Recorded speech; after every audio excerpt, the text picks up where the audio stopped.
شعبان استقبال رمضان کا مہینہ ہے۔ اس عنوان پر گفتگو کریں گے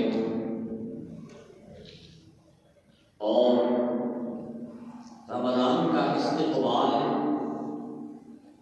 کس طریقے سے اور کس انداز میں کرنا چاہیے اور کیا کیا چیزیں ضروری ہیں کہ ہم رمضان سے پہلے وہ کریں تو صحیح معنی میں ہم استقبال رمضان کر رہے ہیں۔ شعبان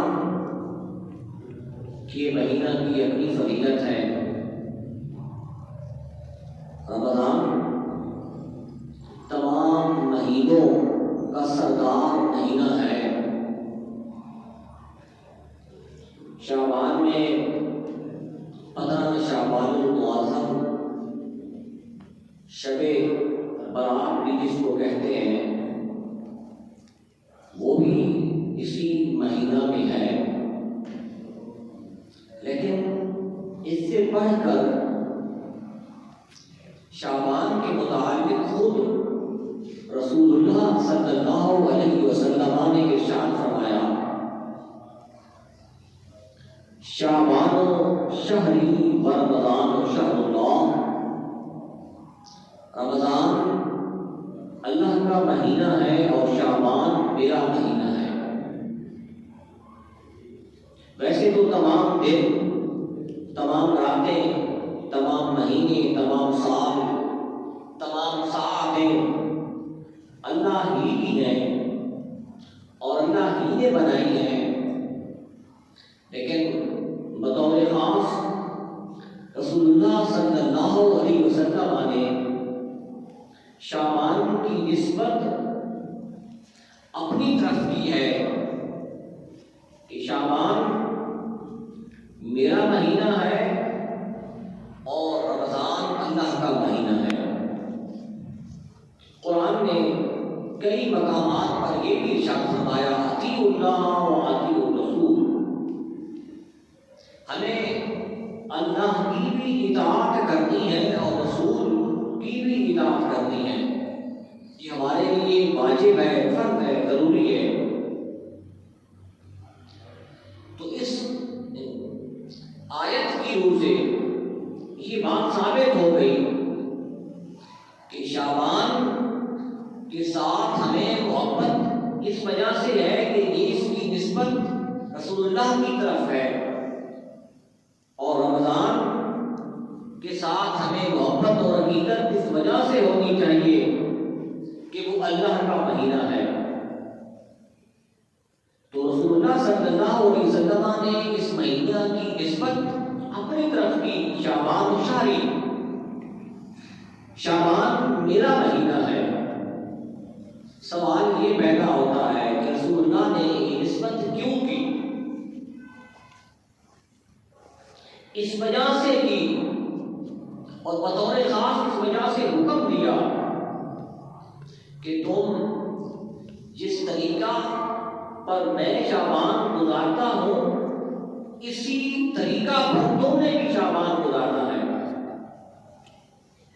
اور رسول اللہ صلی اللہ علیہ وسلم شعبان کس انداز میں گزارتے تھے، یہ حضرت عائشہ صدیقہ رضی اللہ تعالی عنہا کی زبانی ہم معلوم کرتے ہیں۔ حضرت عائشہ فرماتی ہیں کہ رسول اکرم صلی اللہ علیہ وسلم رمضان کے علاوہ سب سے زیادہ روزے شعبان میں رکھتے تھے، شعبان میں رکھتے تھے، یہاں تک کہ وہ روزے رمضان کے روزوں کے ساتھ مل جاتے۔ کثرت کے ساتھ اس مہینے میں رمضان کے علاوہ رسول اللہ صلی اللہ علیہ وسلم روزے رکھتے تھے کہ وہ شعبان کا مہینہ تھا۔ ویسے آپ کے معمولات میں سے اتوار کا روزہ بھی رکھتے تھے اور ہر مہینہ میں 3 روزے بھی رکھتے تھے، لیکن بطور خاص شعبان میں روزے زیادہ رکھتے تھے۔ اس کی اس کی ایک وجہ تو یہ ہے کہ اپنی طبیعت کو راسخ کرنا ہے، عادی بنانا ہے رمضان کے روزوں کے لیے۔ رسول اللہ صلی اللہ علیہ وسلم اس وجہ سے رکھتے تھے، یہی وجہ ہے کہ شعبان رسول صلی اللہ علیہ وسلم جو صحیح معنی میں رسول اللہ صلی اللہ علیہ وسلم سے محبت کرتے ہیں وہ شعبان کا پورا مہینہ روزے رکھتے ہیں۔ اس کے پیچھے وجہ یہی ہے کہ رسول اللہ صلی اللہ علیہ وسلم نے اس مہینہ میں روزے رکھے ہیں، وہ بھی رکھتے ہیں۔ یہ نسبت رسول کا تقاضا ہے کہ ہم شعبان کے ساتھ محبت کریں جس طریقے کے ساتھ رمضان کے ساتھ کرتے ہیں۔ رسول اللہ صلی اللہ علیہ وسلم کی جس چیز کے ساتھ نسبت ہو گئی وہ چیز ارفع و اعلیٰ ہو گئی، افضل ہو گئی۔ رسول اللہ صلی اللہ علیہ وسلم کے ساتھ جو کپڑے کی نسبت ہوئی وہ کپڑا عام کپڑوں جیسا نہیں، بلکہ رسول اللہ صلی اللہ علیہ وسلم کے جسم مبارک کے ساتھ ایک جوتے کی نسبت ہوئی تو اس جوتے کو بھی نالین کا درجہ دے دیا گیا، اور اسی طریقے کے ساتھ جس چیز کی رسول اللہ کے ساتھ نسبت ہوتی گئی وہ چیز افضل ہوتی گئی۔ اس پر کچھ مثالیں میں دے دیتا ہوں۔ ویسے یہ عنوان ایک الگ جمعہ کا تقاضا کرتا ہے۔ رسول اللہ کے ساتھ جس چیز کی نسبت ہوئی وہ افضل ہو گئی۔ رسول اللہ صلی اللہ علیہ وسلم کے مدینہ طیبہ میں آنے سے پہلے مدینہ کا نام یثرب تھا۔ یثرب کا معنی بیماریوں کا گڑھ، اور یہاں مدینہ کے باسیوں کے علاوہ کوئی اور شخص شہر میں نازل نہیں ہوتا تھا کہ بیماری لگ جائے گی۔ رسول اللہ صلی اللہ علیہ وسلم نے اس شہر میں اپنا قدم مبارک رنجا فرمایا، اب وہ یثرب مدینہ تو رسول بن گیا، رسول کا مدینہ، رسول کا شہر۔ اس شہر کی نسبت رسول اللہ صلی اللہ علیہ وسلم کے ساتھ ہوئی تو وہ شہر افضل اور اعلیٰ بن گیا، اس کو حرم مدینہ کا درجہ دیا گیا، اور پھر رسول اللہ صلی اللہ علیہ وسلم کا جسم مبارک اسی شہر میں مدفون ہے۔ وہ زمین، وہ مٹی، تمام مٹی اور تمام زمینوں سے افضل ہو گئی اس وجہ سے کہ اس کی نسبت رسول اللہ کے ساتھ ہو گئی۔ جس چیز کی بھی رسول اللہ کے ساتھ نسبت اور تعلق پیدا ہوا وہ چیز ارفع و اعلیٰ ہوتی گئی۔ حضرت بلال رنگ کے کالے تھے، غلام تھے، حبشی تھے، اور عرب کے لوگ غلاموں سے ویسے بھی بدتر سلوک کرتے تھے، اور پھر غلاموں میں سے حضرت بلال حبش کے رہنے والے تھے، اس سے بہت سے لوگ نفرت کرتے تھے۔ لیکن جب حضرت بلال کی نسبت رسول اللہ صلی اللہ علیہ وسلم کے ساتھ ہوئی اور آپ کے پاس آ کر اسلام کو بھول گیا تو وہ بلال کو اب صحابی رسول کا درجہ دے دیا گیا۔ اب وہ بلال وہ حبشی بلال نہیں، وہ بلال وہ غلام نہیں جس سے لوگ نفرت کرتے تھے، اب بلال صحابی رسول ہو گیا۔ یہی وجہ ہے کہ حضرت عمر بن خطاب رضی اللہ تعالیٰ عنہ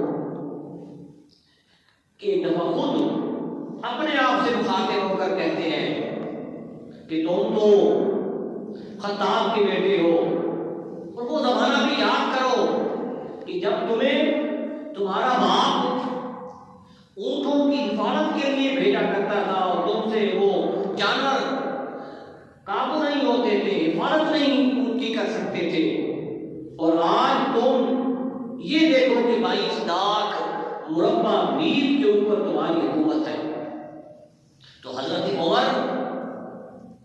تک اسلام قبول نہیں کیا، جب تک حضرت عمر کا رسول اللہ کے ساتھ تعلق پیدا نہیں ہوا، تو وہ عمر تھے.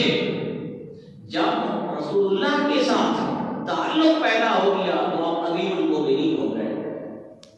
اور حضرت عمر کے سائے سے شیطان بھی ڈرتا ہے. ایسے ہی جنت البقیع اسی طریقے کے ساتھ مسجد نبوی، اور اس کے ساتھ کیا فرمایا، روضۃ من ریاض الجنہ، ریاض الجنہ جنت کا ایک ٹکڑا اس جگہ کو کروا کے دیا گیا. رسول اللہ کے آنے سے پہلے بھی تو وہ جگہ موجود تھی، وہ مسجد کی جگہ پہلے ہی موجود تھی، لیکن اس کی نسبت مسجد نبوی رسول اللہ کے ساتھ ہوئی تو وہ مسجد تمام مسجدوں سے افضل قرار پائی. ایسے ہی شعبان کی نسبت رسول اللہ کے ساتھ ہو گئی. شعبان شہری، آپ نے فرمایا یہ میرا مہینہ ہے، اس کی فضیلت بھی تمام مہینوں سے افضل ہو گئی. اور رمضان اللہ کا مہینہ ہے.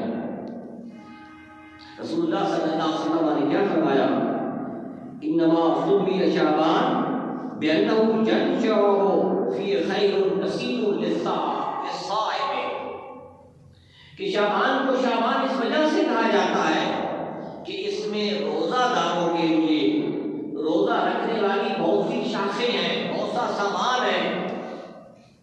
کیوں کہ یہاں تک کہ وہ بندہ جو ہے جو روزے رکھتا ہے اس مہینہ میں وہ جنت میں داخل ہو جاتا ہے. تو شعبان کی اپنی فضیلت ہے، اور شعبان کے بعد رمضان کا مہینہ آتا ہے.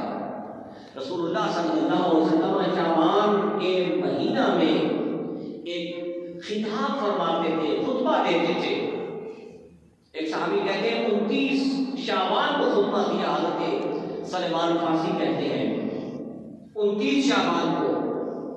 اور ایک صحابی کا بیان ہے کہ آپ نے جمعہ، آخری جمعہ جو تھا شعبان کا، اس دن خطبہ دیا. کیا فرمایا کہ تمہارے اوپر رمضان سایہ کرنے والا ہے، اور یہ شہر مساوات ہے، برابری کا مہینہ ہے. پھر دوسری حدیث مبارکہ جس میں رسول اللہ صلی اللہ علیہ وسلم نے کیا فرمایا کہ اللہم بارک لنا فی رجب شعبان وبلغنا رمضان. یہ شعبان کے مہینہ میں، رجب کے مہینہ میں رسول اللہ صلی اللہ علیہ وسلم دعا مانگتے تھے، اے اللہ ہمارے رجب میں بھی برکت عطا فرما، شعبان میں بھی برکت عطا فرما، وبلغنا رمضان، ہمیں رمضان تک پہنچا دے.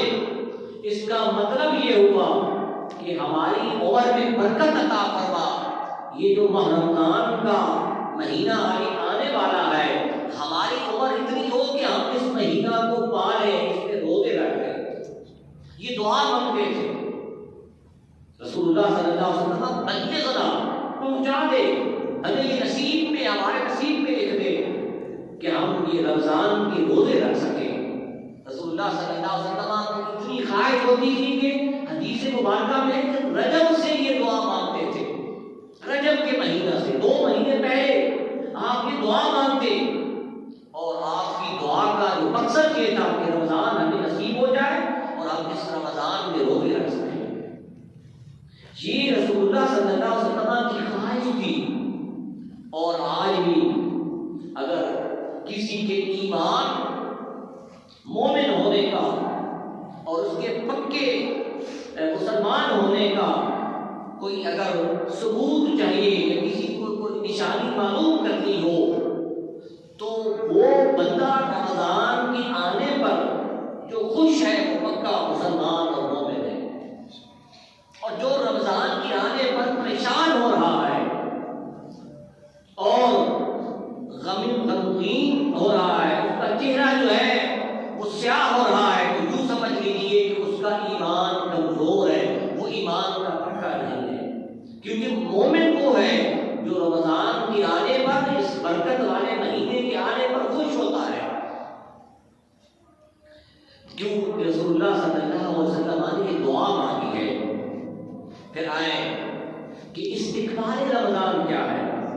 رمضان کا استقبال، رسول اکرم صلی اللہ علیہ وسلم کی حدیث مبارکہ ہے، آپ کیا فرماتے ہیں؟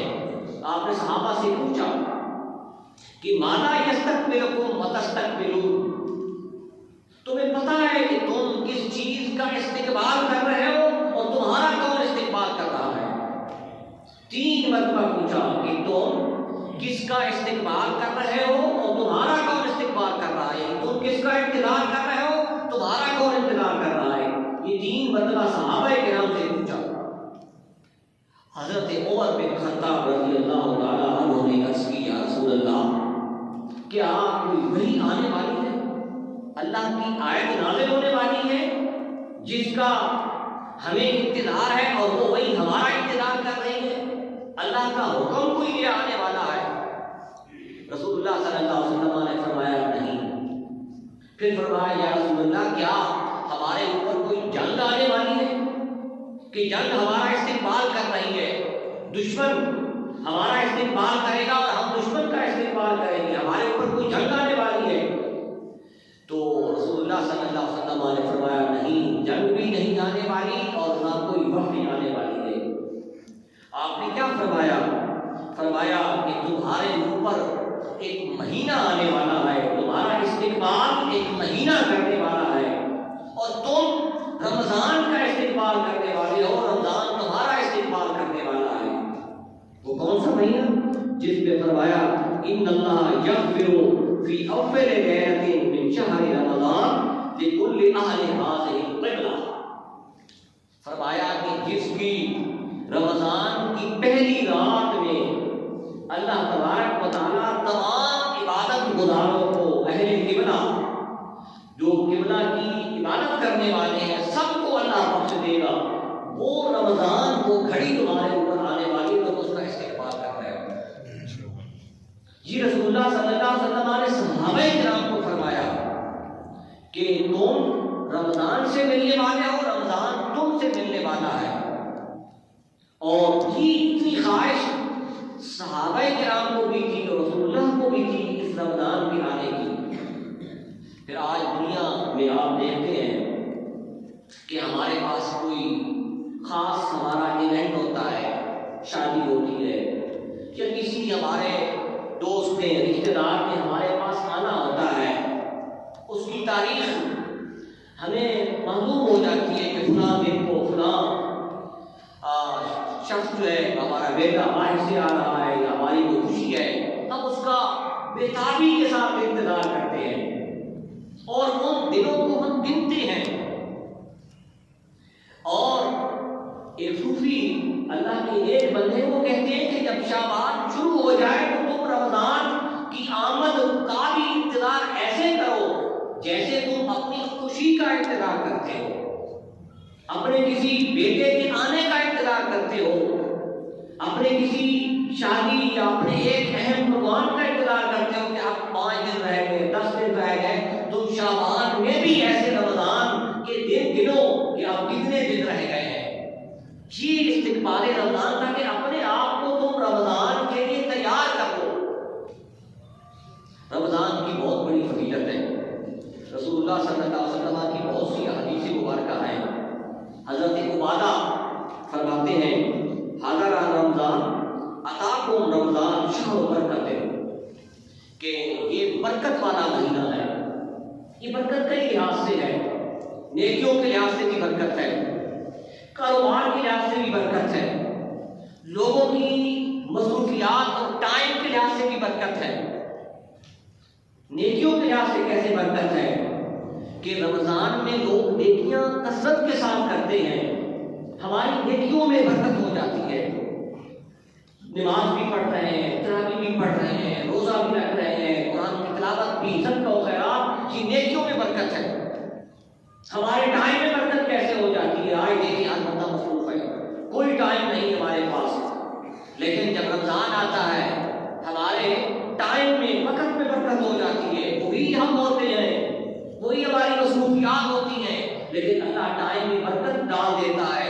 ہم روزہ کی سحری بھی کرتے ہیں، افطاری بھی کرتے ہیں، تراویح بھی، قرآن کی تلاوت، یہ سب کی سب ہمارے ٹائم میں برکت ہو رہی ہے۔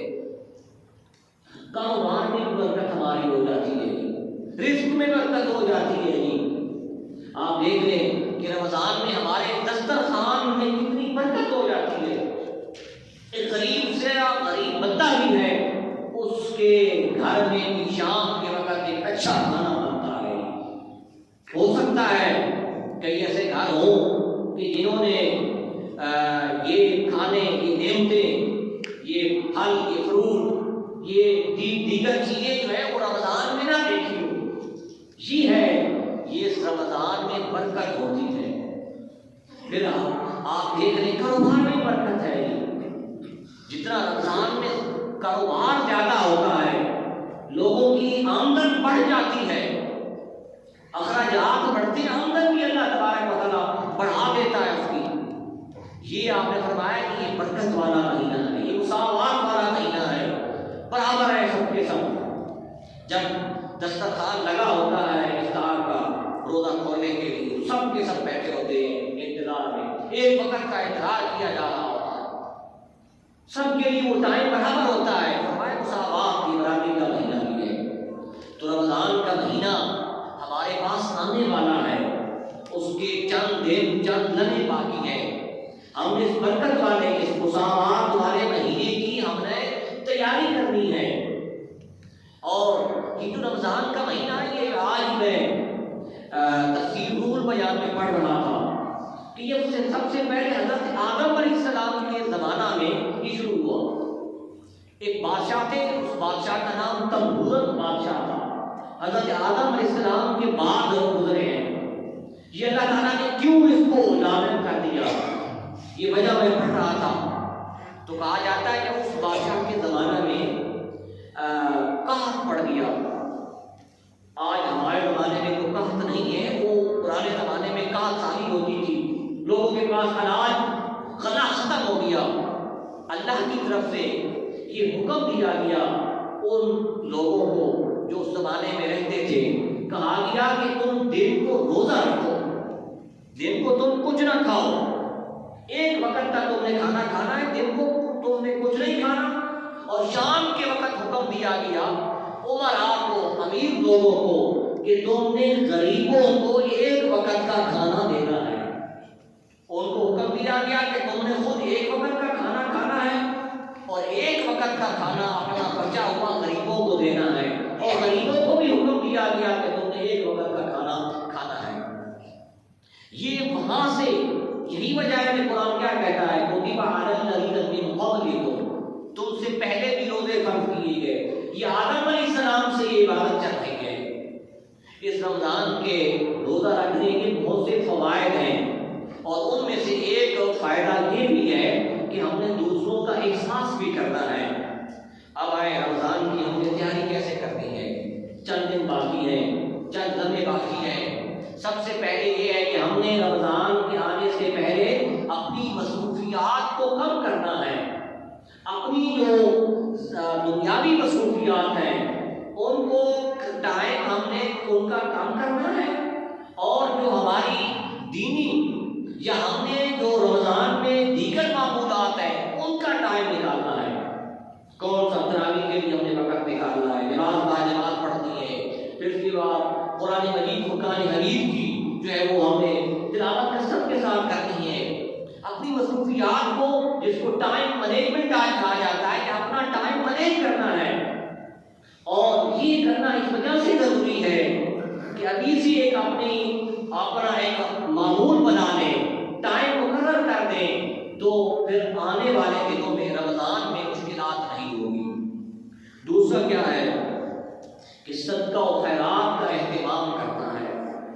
صدقہ و خیرات ان لوگوں کا خیال کرنا ہے رمضان کے آنے سے پہلے جن کے گھروں میں سحر اور افطار نہیں ہوتی, جو اس وجہ سے روزہ نہیں رکھ رہے کہ ان کے پاس کھانے کے لیے کچھ نہیں, ان کے پاس سحری اور افطاری کے لیے کچھ نہیں. یا دوسرے الفاظ میں آپ یہ کہہ سکتے ہیں کہ مزدور بندہ ہے, وہ مزدوری کے لیے جاتا ہے, اور وہ روزہ اس وجہ سے نہیں رکھ رہا کہ میں اگر روزہ رکھتا ہوں تو میری دیہاڑی چلی جائے گی اور مشقت میں برداشت نہیں کر سکتا. تو ان لوگوں کے لیے صدقہ و خیرات کا اہتمام کرنا, یہ استقبال رمضان ہے. رمضان کی یہ تیاری کرنی ہے. پھر اس کے بعد آئے ہماری اپنے کاروبار ہیں. ایک ہم خود اپنے آپ بھی خود مصروف ہیں، لیکن کچھ لوگ ہمارے انڈر بھی کام کر رہے ہیں، ہمارے محتاج بھی ہیں، ملازم ہیں، فیکٹری میں کام کرتے ہیں، یا کسی نے کوئی فرم ہے، کمپنی ہے، اس کے انڈر کوئی ٹھیکیدار ہے، اس کے نیچے کام کر رہے ہیں. ہم نے اپنے محتاج جو ملازم ہیں ہمارے گھروں میں، چاہے وہ کام کرتے ہیں یا ہمارے کھیتوں میں کام کرتے ہیں، کس قسم کے بھی وہ ہمارا ان کے ساتھ ایک تعلق ہے، ان کی مصروفیات کا بھی خیال کرنا ہے، ان کو بھی ٹائم دینا ہے. یہی وجہ ہے کہ گورنمنٹ آف پاکستان ہر سال رمضان میں جو ڈیوٹی کا ٹائم ہے وہ معاف کر دیتی ہے. لیکن ہم نے یہ بھی دیکھا ہے کہ پرائیویٹ جو ہماری کمپنیز ہیں یا پرائیویٹ جو ہمارے ادارے بزنس کرنے والے لوگ ہیں وہ رعایت نہیں دیتے. حکومت دے رہی ہے اسی وجہ سے کہ رمضان ہے. ایک تو یہ کہ لوگوں نے عبادت بھی کرنی ہے، اور دوسرا یہ ہے کہ ان کو تکلیف مشقت زیادہ نہ اٹھانی پڑے. تو ہمیں اپنے جو ہمارے ملازم ہمارے انڈر کام کرتے ہیں ان کو رعایت بھی دینی ہے. یہ صرف آج رمضان کی تیاری ہے. پھر ایک اور رمضان کے آنے سے پہلے یہ کام بھی کرنا ہے کہ گھر والوں کو روزہ کی رغبت دلانی ہے. بالکل جو چھوٹے بچے ہیں ان کے اوپر روزہ فرض نہیں ہے، لیکن جو بچے بلوغت کو پہنچ رہے ہیں ان کو ترغیب دلانی روزہ رکھنے کی، بچوں کو بھی، پھر اپنے گھر والوں کو بھی، گھر میں جتنے فرد ہیں ان سب کو تیار کرنا ہے کہ تم نے روزہ رکھنا ہے. اور پھر یہ بھی نہیں کرنا جیسے ہمارے یہاں کچھ یہ بھی، کیونکہ ہمارے پاس لوگ آتے ہیں مسائل پوچھتے رہتے ہیں کہ گھروں میں جو شام کے وقت کھانے ہوتے ہیں وہ بہت زیادہ ہوتے ہیں. ہماری عورتیں جو ہے، خواتین جو ہے، وہ اس وجہ سے روزہ نہیں رکھ سکتی کہ وہ کھانے پکانے میں اور دن میں ان برتنوں کو صاف کرنے میں لگی رہتی ہیں. تو ان کی مصروفیات کا بھی خیال رکھنا ہے، کیونکہ ان کے اوپر بھی روزہ فرض ہے جیسے ہمارے اوپر فرض ہے. پھر آئے رمضان کی تلاوت یہ کرنی ہے کہ ہم نے صدقہ و خیرات بھی کرنا ہے، اور پھر اپنے آپ کو بھی تیار کرنا ہے رمضان کے لیے. ٹھیک ہے کہ اپنے آپ کو کیسے تیار کرنا ہے کہ کوئی اس رمضان میں جو عبادت کا کام ہے وہ ہم سے رہ نہ جائے. بہتر ہے کہ 5 وقت کی نماز باجماعت ادا کی جائے، تو یہی بہت بڑا ثواب ہے. رسول اللہ صلی اللہ علیہ وسلم کی ایک حدیث مبارکہ ہے، آپ نے کیا فرمایا؟ آپ فرماتے ہیں کہ 3 شخص نامراد ہیں، ناکام ہیں، ذلیل ہو گئے. پہلا فرمایا کہ جس نے والدین کو پایا اور ان کی خدمت نہ کی، یہ پہلا شخص ہے. وہ ذلیل ہے، ناکام ہے، وہ نامراد ہے. دوسرا کیا فرمایا کہ جس کے سامنے رسول اللہ یعنی میرا نام لیا گیا اور ان پر درود نہ پڑا، درود نہیں پڑھتا، سلام نہیں پڑھتا، وہ ناکام ہے، نامراد ہے. تیسرا فرمایا کہ جس شخص نے رمضان کو پایا اور رمضان میں روزے نہ رکھے. یہ رمضان بظاہر جو ہے لگتا مشکل ہے، ٹھیک ہے کہ صبح سے لے کر شام تک بھوکے رہنا، اور پھر اس میں یہ مشاہدہ ہے، ہم کسی کی نیت کے اوپر شک نہیں کرتے. لیکن جو آپ دیکھتے ہیں بہت سے لوگ ایسے بھی ہیں کہ رمضان آنے سے پہلے وہ ڈاکٹروں کے پاس چلے جاتے ہیں اور لوگوں کے سامنے یہ ظاہر کرتے ہیں کہ ہم بیمار ہیں، روزہ نہیں رکھ سکتے. روزہ اس صورت میں منع ہے جب آپ کو ایک ماہر ڈاکٹر تجویز کرے کہ آپ اگر روزہ رکھو گے تو پھر تمہاری جان کو خطرہ ہے. اس صورت میں تو روزہ نہ رکھا جائے. عام اگر معمولی سی بھی مرض ہے، کوئی تکلیف ہے، اس وجہ سے یہ روزہ چھوڑ دینا گناہ ہے. اور جو روزہ دائمی ہے، روزہ نہیں رکھ سکتے مستقل، جیسا کہ بہت زیادہ بوڑھے ہیں، ان کے لیے کیا حکم ہے؟ ان کے لیے حکم ہے کہ فدیہ دیں، ایک روزے کا ایک فدیہ دیں. یہ فدیہ فطرانہ جس کا اعلان ابھی میرے خیال میں حکومت نے کر دیا ہے، 300 روپے کیا ہے، وہ اس کے یعنی برابر جو ہے ایک روزے کا فدیہ دیں. پھر یہ حکم دیا گیا کہ جو بالکل بوڑھے ہیں، بالکل عاجز ہیں، یا جن کو محسوس ہوتا ہے کہ ہم بالکل ٹھیک نہیں ہو سکتے، ہاں جن کو عارضی طور پر کوئی مرض لاحق ہے، بیمار ہے، تو ان کے لیے حکم ہے کہ وہ روزے کی بعد میں قضا کریں. تو یہ یہ سب چیزیں ہیں استقبال رمضان کے حوالے سے دعا کریں کہ اللہ تبارک و تعالیٰ ہمیں اس رمضان میں صحیح معنی میں روزہ رکھنے